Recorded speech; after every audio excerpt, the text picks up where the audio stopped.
వనపర్తి జిల్లాలో మేధా సంపత్తి తెలంగాణ కవులకు సొంతం. ఖాళీ కుర్చీ, సందేశం. వాగ్దానానికి భంగం కలిగినప్పుడు ప్రశ్నించడం ప్రజల హక్కు.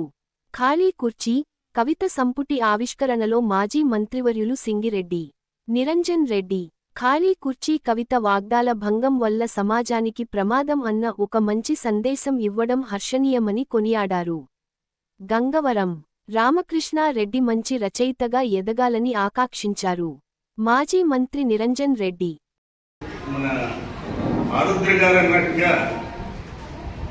మా తోడుగారు వారి అభిప్రాయం ఇచ్చారు. ఒక జీవితకాలం లేటు అన్నట్టుగా మరి ఈ కార్యక్రమం కూడా కాస్త అది భారతీయ కాలమానం ప్రకారం కొద్దిగా ఒక గంట మనం కలుపుకొని చూసుకోవాలి. ఒక వాగ్దానాన్ని కూర్చుంటుంది. ఖాళీ కుర్చీ కంటే లేదా ఖాళీ కుర్చీల కంటే నెరవేరని వాగ్దానాలే ప్రమాదకరం అని చెప్తున్నారు. ఎంత ఉపమానంగా ఆలోచిస్తే రిలవెన్స్ సందర్భోచితం. నేటి సమాజంలో ఇప్పుడు మనం ఉన్నటువంటి పరిస్థితులలో అది అత్యంత సందర్భోచితమైనటువంటి వ్యాఖ్య.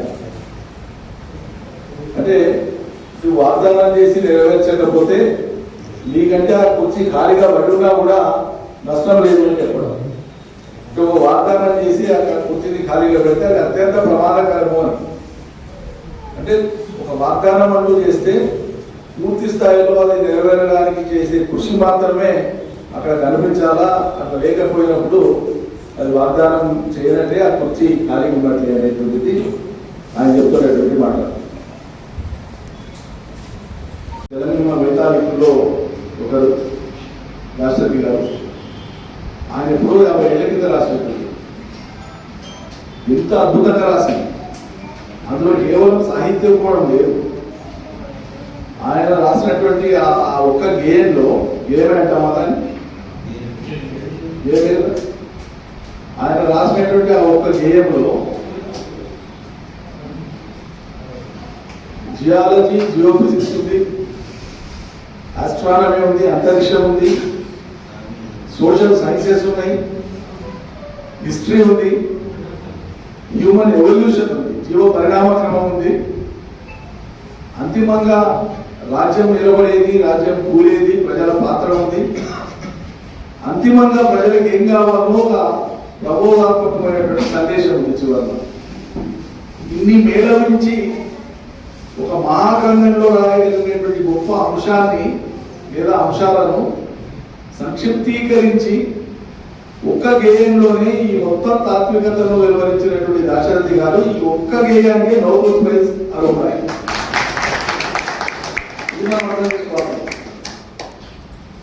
అంత అత్యద్భుతమైనటువంటి మేధో సంపత్తి అది తెలంగాణ సూత్రం. ఇంత గొప్పగా రాసినటువంటి వాడు తెలుగు నేల మీద ఇంకెవరు లేరు. చాలా అథారిటేటివ్గా చెప్తున్నమాట. చాలా మంది చాలా రకాల గొప్ప గొప్ప కావ్యాలు రాశారు, గొప్ప గొప్ప గేయాలు రాశారు, గొప్ప గొప్ప గ్రంథాలు రాశారు, వచన కవిత చేసినారు, దీర్ఘ కవిత చేసినారు, కావ్యాలు రాసినారు, అఖిల భారత స్థాయి పురస్కారాలు పొందినారు. అదంతా ఓకే.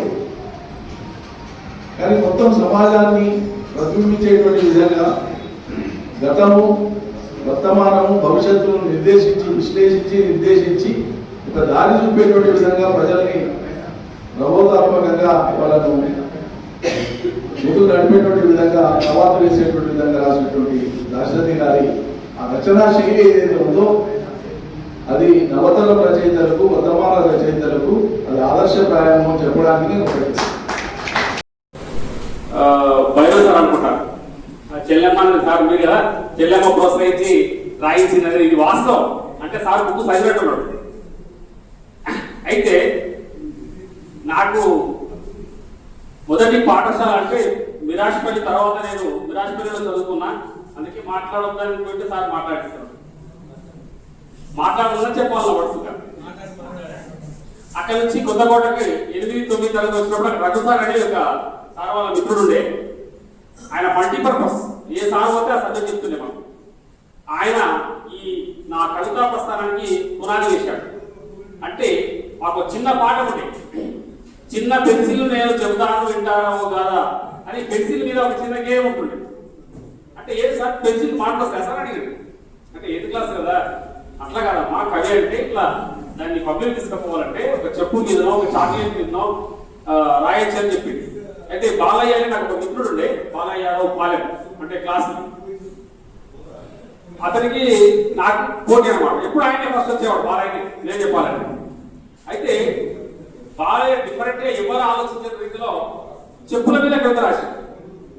చూడండి, అంటే చెప్పులు గుడిలోకి వెళ్ళినప్పుడు బయట అంత మీటింగ్ లో బయట అన్ని ఇట్లా పడేస్తుంటారు.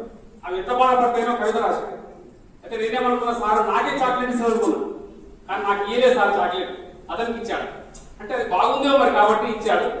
అప్పటి నుంచి నాలో కవిత్వం రాయాలన్న కోరిక వచ్చింది, రాస్తున్నా. ఇక తర్వాత రావు కాలేజీలో సార్ మాకు తెలుగు లెక్చరర్, అదేవిధంగా డిగ్రీలో శర్మ సార్ ఉండే, ఆ సార్ కూడా బాగా చెప్పేవాడు తెలుగు. ఇంతకుముందు మా ఫిజిక్స్ టీచర్ అని చెప్పాడు కదా, వాళ్ళ అక్క సుధారాణి ఉంది. ఆ మేడం ఎప్పుడు నేను ఎక్కువ తెలుగు తప్పులు రాసేవాడు, ఇప్పుడు కూడా తెలుగు తప్పులు రాస్తున్నా కాబట్టి సరి చేసుకుంటా మళ్ళీ. అయితే ఆమె బాగా చెప్పలు ఇచ్చేది ఇంట్లో కొట్టేది కాబట్టి కొద్దిగా తెలుగుపై దృష్టి పెట్టడం జరిగింది. ఇక ఏదేమైనప్పటికీ మనం ఖాళీ కుర్చీలోకి వచ్చేద్దాం. ఈ ఖాళీ కుర్చీ అనేది నేను ఒక ఉపాధ్యాయుడిగా, రాజకీయ జర్నలిస్ట్గా సమాజంలో తిరుగుతున్నప్పుడు, అంటే పాఠశాలకు వెళ్ళినప్పుడే నా కుర్చీ పెద్దగా కనిపిస్తుంది. అంటే నేను లేట్ అయ్యేస్తే నాకు బాధ్యతలు గుర్తు చేస్తుంది. తర్వాత నేను ఆఫీస్లోకి వెళ్ళినప్పుడు, అంటే అధికారుల యొక్క మాటలు, అంటే నాకు ఇచ్చే ఇన్ఫర్మేషన్ అధికారులు ఇస్తా అంటాడు కానీ ఆయన కుర్చీ ఖాళీగా ఉన్నప్పుడు నాకు ఆలోచన తట్టింది. మరి ఇలాగే సమాజంలో ఉపాధ్యాయుడిగా, రాజకీయ జర్నలిస్ట్గా పలు సందర్భాల్లో తిరుగుతున్నప్పుడు, రాజకీయ నాయకులు చేస్తున్న వాగ్దానాలపైన నేను సభలకు వెళ్ళేటప్పుడు, అంటే ఈ మధ్యకాలంలో వనపర్తిలో జరిగిన మహాసభలు జరిగే వేల రూపాయలు, కోట్ల రూపాయలు ఖర్చు పెట్టి సభలు చేస్తా ఉన్నారు. ఆ సభకు వచ్చే జనాలు ప్రసంగకర్తల యొక్క ప్రసంగాన్ని వినకుండా వారి సంభాషణ వింటుంటారు. దాంట్లో కొన్ని కుర్చీలు ఖాళీగా కనిపిస్తుంది. అన్నింటికంటే కూడా ముఖ్యంగా బాధ్యత అనేది సమాజంలో ప్రతి ఒక్కరికి ఉండాలి. నేను ఎక్కువగా తప్పించేది ఏంటంటే రాజకీయంలో జరుగుతున్నటువంటి తప్పులు, వాగ్దానాలు మిస్ అవుతున్నాయి. ఒక ముఖ్యమంత్రి, ఒక పార్టీ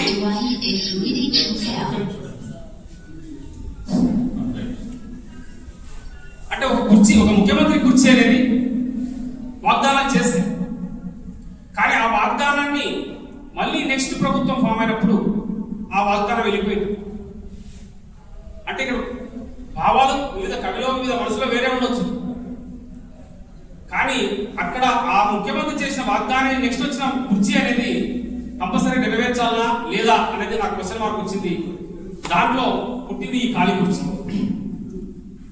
ఆ విధంగా ఖాళీ కుర్చీ రాయడానికి నేను ఈ వాగ్దానాలు మిస్ అవుతున్నాయి.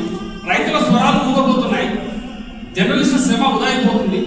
ఎన్ని వ్యాసాలు రాసినా మెయిన్ పేజ్ కాబట్టి ఆ చెప్పులు కొట్టినటువంటి కొడుకు అమెరికాకి సెనేటర్ అయ్యింది కదా, నేను కూడా నా తండ్రికి జన్మించాను కాబట్టి అదే పని చేస్తా. నీ కూతురు ఏం ఇబ్బంది ఉన్నా నా తోలికి తీసుకురా, అమెరికా సెనేటర్ అని కూడా నేను చూడను, నా విధి నేను చేస్తా. That is value of democracy. Leader అనేవాడు ఎట్లుండాలంటే అందరినీ కలుపుకుని పోయేటటువంటి అంశాల పట్ల అవగాహన కలిగి ఉండవలసినటువంటి అవసరం ఉంది. ఈ అవకాశం ఇచ్చినటువంటి